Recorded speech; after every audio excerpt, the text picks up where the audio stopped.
Falvey is the founder, he's a contributing writer for Wall Street Journal and the founder of MakingTheNumbers.com. Jack, what's your assessment? It closed at 4 o'clock. It opened and it closed. That's got to be some good news on Wall Street. Yes. The experts didn't seem to be too concerned about the fluctuation in the numbers. They were totally enamored with the idea that they actually got the thing to work again. So it's not broken. The record is still turning. Now the question is, what song is it going to play to us?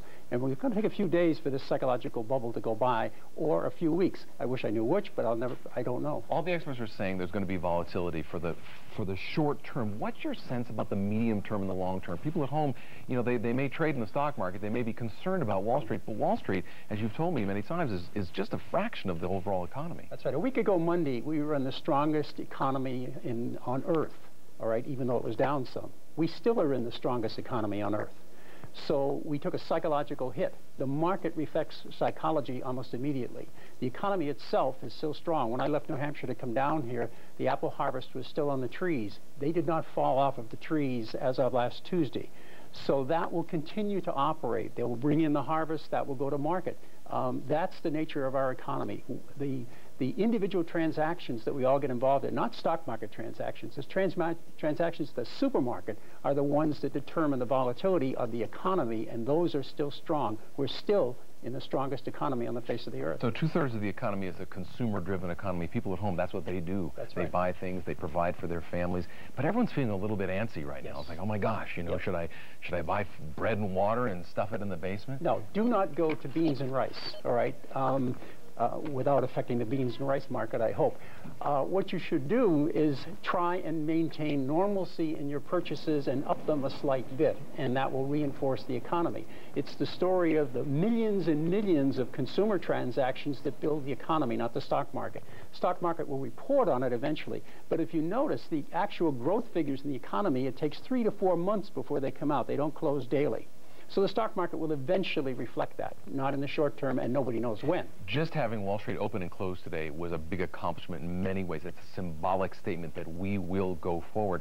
The Fed, you know, removed 50 basis points from the lending rates. Now, do you regard that as an opportunity for people at home who are thinking about financing a car, you know, buying a lawnmower, maybe even refinancing their house? Stick as close to normal as you possibly can. I'm scheduled to buy a car on Thursday. I want to buy the car, and I will. And this is not going to affect that transaction, even though it's a fairly substantial one. You have to remember that the people that we are now at war with want it to be an economic war. So we have a great deal of control. We're coming from more strength economically. They felt by attacking the World Trade Centers that they were going to do tremendous economic damage to the country. They have not. They've done psychological damage. So very simply, if you burn down the church steeple, that doesn't affect people's religion. So the economy of our country is very, very strong. Now, each of us has to be strong individually and maintain that. We can't go into a bunker mentality. We can't go to beans and rice. Final quick question. There's been some talk that the president might try and help out the airline industry. Do you think that's a prudent thing? Yes, they're going to have to. That's part of the infrastructure that makes our economy work. That's under attack. They're going to have to fix that and subsidize it, which they did for many, many years. All right, Jack Falvey from Making the Numbers. Thank you very much. Jody, stay the course. That's the message.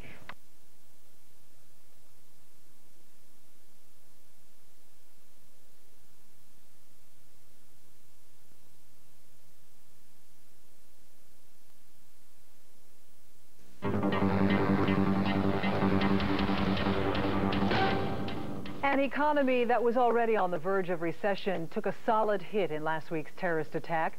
With the stock market closed for the longest period since the Depression, all eyes were on Wall Street for this morning's opening. Steve got analysis from a financial expert. Tori, after today's losses, the stock market has given back virtually all of the gains from the high-tech boom days on Wall Street. But according to Jack Falvey, that does not mean that the U.S. economy is suddenly ready to go into a tailspin.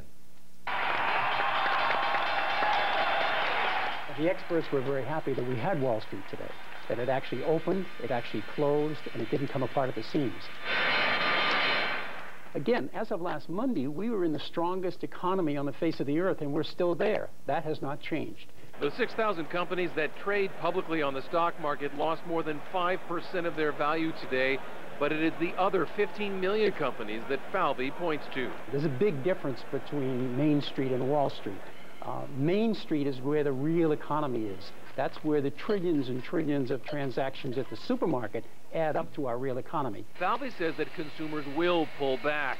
Airlines and companies that count on travel were hurt badly today, but that won't last long. There will be hits in the tourism industry. There already have been, but it will come back because the fundamentals of the country have not been damaged. The psyche has been damaged, and how long that takes to come back, we don't know. Time will play an important role, as will decisions about when and how the country fights the war on terrorism.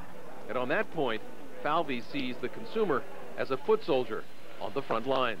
We now have a chance to prove our mettle, and I am sure we are going to do that because the greatest generation was not the greatest generation until it was tested. We are about to be tested, and we're going to pass the test. We have a track history of hundreds of years doing that. We're going to do it again. In the past, the stock market has recovered well from fall-offs. After the bombing of Pearl Harbor, the market completely recovered its losses in just 3 months' time. After the first bombing of the World Trade Center and the assassination of JFK, the market recovered its losses after just 3 days.